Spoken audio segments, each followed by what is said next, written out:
when I was talking to my husband about coming to Manchester, he said, "And what are you talking about today?" So I said, "I'm talking about being brave and taking risks." And he said, "Well, I can see where they have asked you. Darling, you should call your title Being Completely Reckless." So I'm going to talk to you a little bit about how connections are very important in your career. And my story, and I didn't think it brave at the time. Some of my family thought it was rather odd, but this is where I got to. I was doing quite well. I was an HR director in a big firm up in the Northwest, and I knew I wanted my own business, but I didn't know what I wanted to do. And they sent me away to a conference in the States, and I came across coaching. And I thought, well, I can do that. I can do that. So I had 2 small children, left them with the nanny and my husband, and went to Seattle for a year. And I trained in cognitive and applied psychology, and one of my tutors was Martin Seligman, who wrote the book Learned Optimism, and I would recommend it very strongly, ladies. If you've got kids, it's called The Optimistic Child. He has now opened a school of positive psychology in Cardiff, as it so happens. So I came back from Seattle thinking, I'll start up a coaching business, just like that. And I was telling a friend of mine, and she said, "Claire, this is England. If all this works, you need to talk to my dad." And I said, "Why your dad?" And she said, "Well, he's been a season ticket holder at Port Vale Football Club since the age of 6, and they've never won anything." So she said, "Prove it works." So I phoned the manager of Port Vale Football Club. I knew nothing about football, and I didn't even know where Port Vale Football Club was. It's in the Potteries. And so I spoke to John Rudgy, and I said, "I want to come and talk to you and tell you how to get your team to win. Talk about the arrogance of youth." And he said, "Oh, all right." So I went to see him, and he's lying on the floor fixing the washing machine, which gives you a level of where the club was, both in their finances and the position. So he said to me, "What do you know about football?" So after about a minute, we agreed that he would probably forget more about football than I would ever learn. And he said to me, "The trouble is, Claire, in football, that it's not a team game. The players play individually. They play well enough, so I pick them next week so they get selected for the team." And I have, in fact, worked with a Premier League club where they had 2 coaches for away matches because one half of the team didn't speak to the other, but that's another story. So I said, "Well, give me one player." And he clearly did this to get rid of me because I was going nowhere because I was so determined to prove that I could do this. So he said, "All right, I will give you one player, and if it makes a difference, I will consider allowing you to work for the team." So I said, and I still to this day do not know why I said this, and I said, "If I get this player to score a goal, will you give me £1,000? Because I was actually quite short of money because I'd given up my job, and I'd been in Seattle for a year. And he said, "You really don't know anything at all about football, do you? He's a defender." Well, I didn't. And so I worked with this lad for a week. And I said, "Will you score a goal?" And he said, "Well, don't be silly, Claire, I'm a defender." And I said, "Well, it doesn't mean you can't score a goal." Anyway, he scored a goal. So I had £1,000. So after John Rudge had picked himself up off the floor, Rudgy, I said, "If I get him to score," this is all true, ladies, it's all completely true. "If I get him to score 2 goals, will you give me £2,000? And he laughed and he said, "There's no way in a million years that's going to happen." He said, "I'll tell you what, if he scores 2 goals, I'll give you £5,000. He scored 2 goals. And then the following week, he scored 3. So Rudge got me back in and said, "You are going to bankrupt us. So I will give you the team to work with."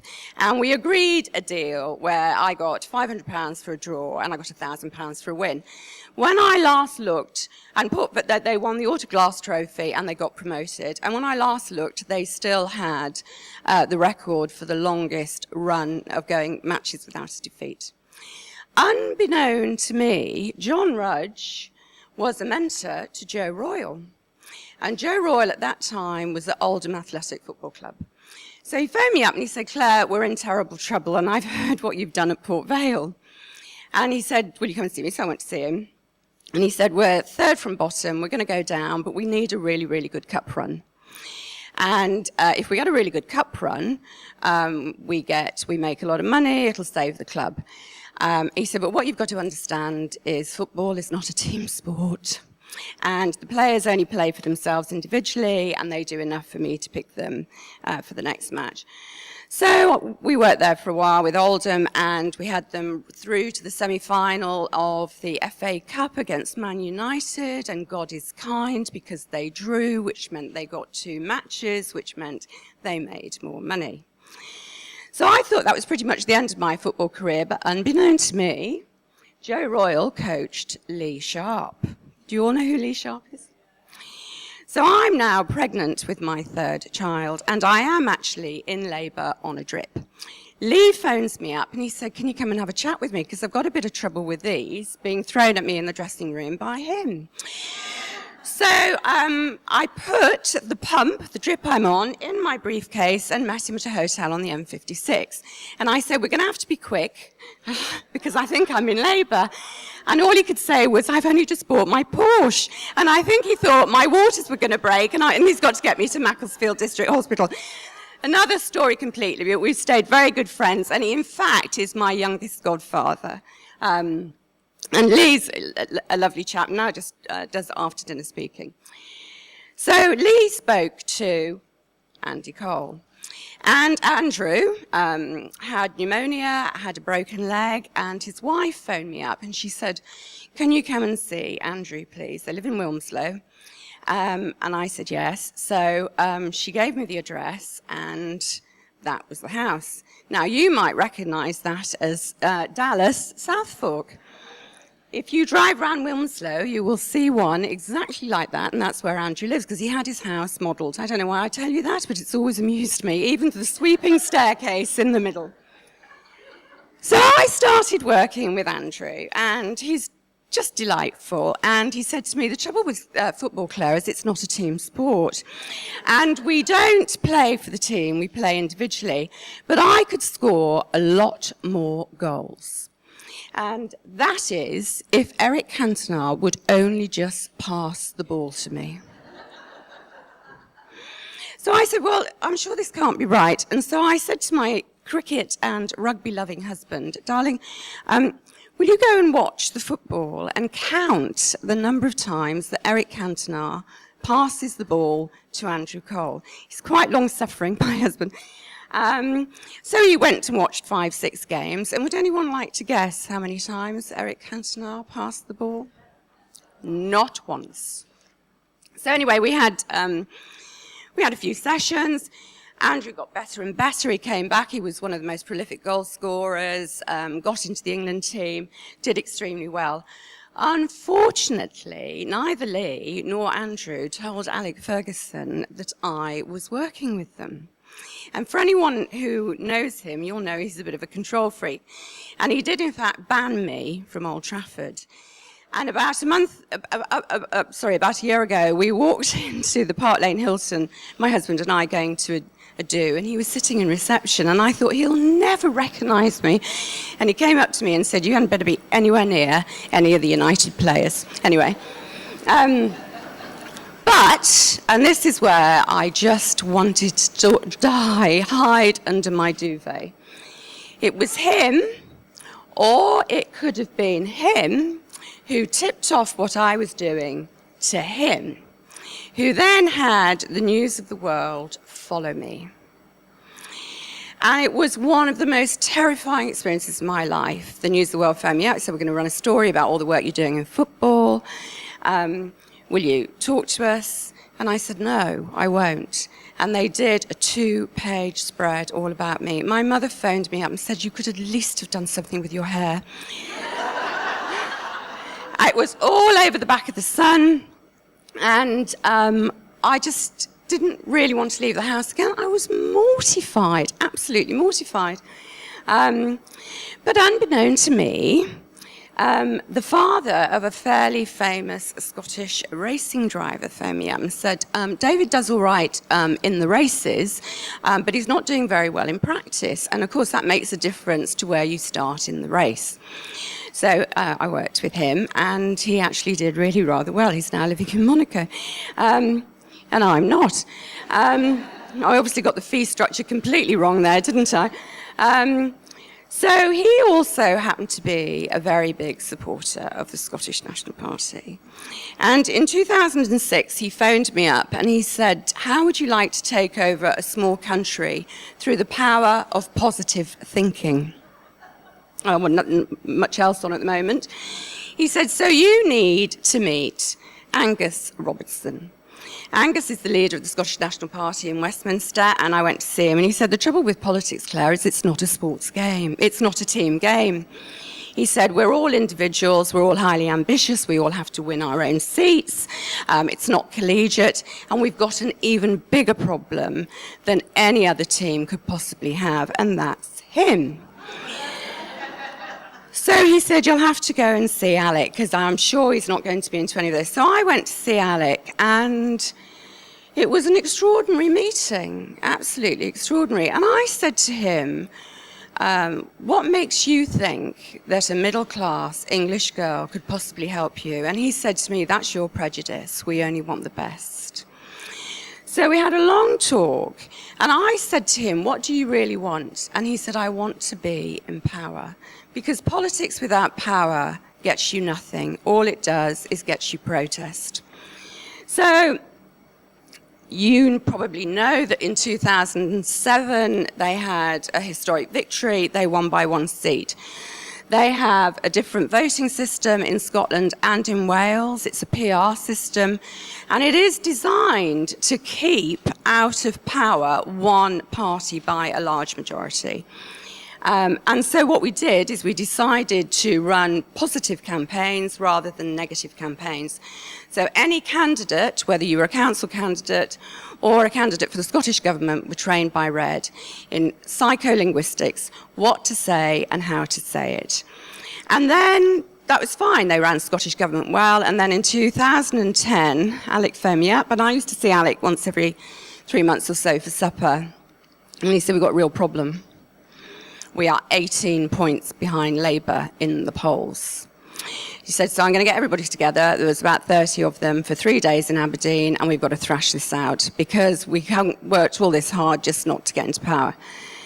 And I remember it is so ingrained in my subconscious, and the pressure to go to running a negative campaign at this stage was enormous.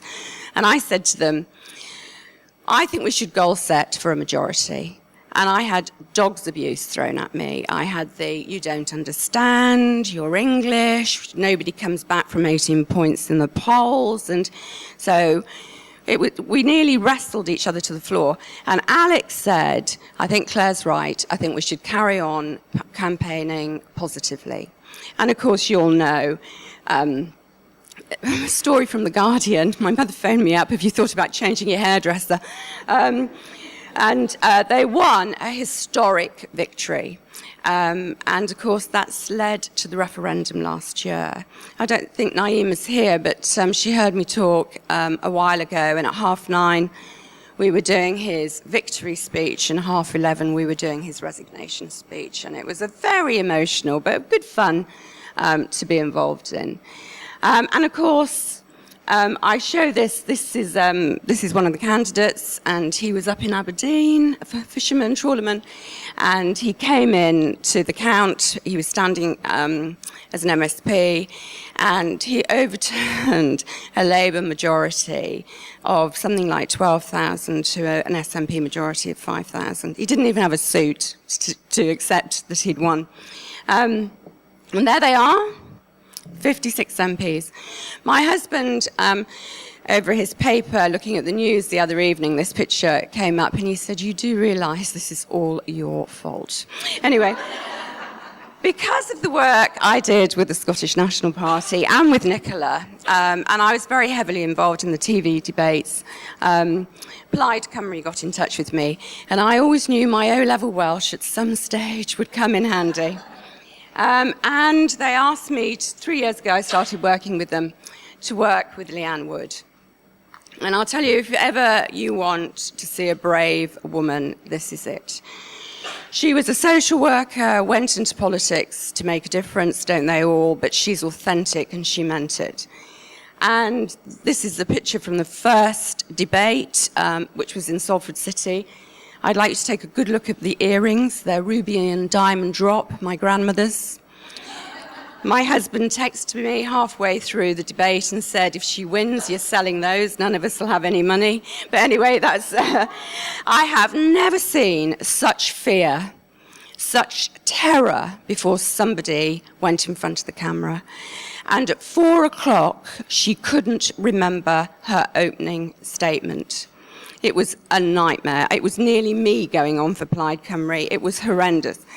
Anyway, she confounded all expectations. She did really well and did even better in the second debate. And in fact, the second debate, she was even more terrified. And we bought her a pair of red LK Bennett shoes, which I got my husband to take to the local tattoo artist, and we had the Welsh dragon put on the back of the heel. She bottled out of that, unfortunately, but I'll get her to wear them yet. Next year are the Welsh Assembly elections in the Senedd, so we're going to start working with the candidates there, because that for them is obviously very important.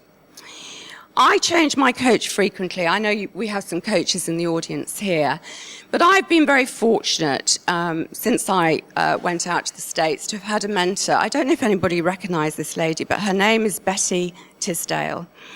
Betty Tisdale opened up an orphanage in Vietnam during the Vietnamese War, and there was a Hollywood film made of her life called The Children of An Lac.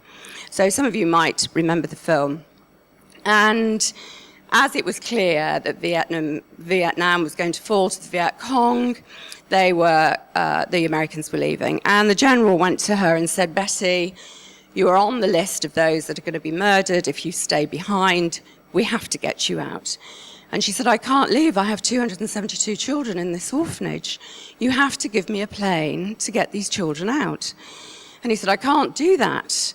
We're just taking the Americans, we'll evacuate you. And she tells this story, and she's very elderly now. And she sat up at night and she thought, how do I get these children out? And it came to her. She phoned the general's mother. And she said, your son won't give me a plane to take these babies out. And of course, it was a terrible situation. Lloyd's of London kept putting up the insurance all the time on the planes. But he said to her, get the children to the airport and we'll get them out. And in the film, it shows Betty getting on the plane, but she didn't actually leave at that stage because the Vietnamese government wouldn't let any child over 12 leave.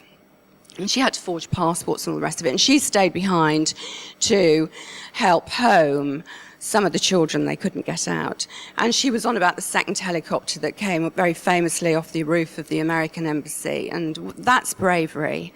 Very, very brave woman. And I've always been very fortunate to have been mentored by Betty. And she now runs, even in her dotage, a set of orphanages around the world today. That's bravery. So I've been asked to give you a little exercise. Can you just tell me who here is sitting next to somebody they know, please? Yes, that's not brave. And there's been a big thing about name badges. What I would like you to do is take them off. Please take your name badges off. And over lunch, what I would like you to do is, with the 5 business cards that you've been asked to bring, is to go up and introduce yourself to 5 women here that you do not know, and make a commitment to contact those people over the next month or so, please. Because as you've seen through this short talk, you never know who is in your audience and who can connect you with people that you might need to meet. So enjoy doing that, and thank you for having me back in the Northwest. Thank you.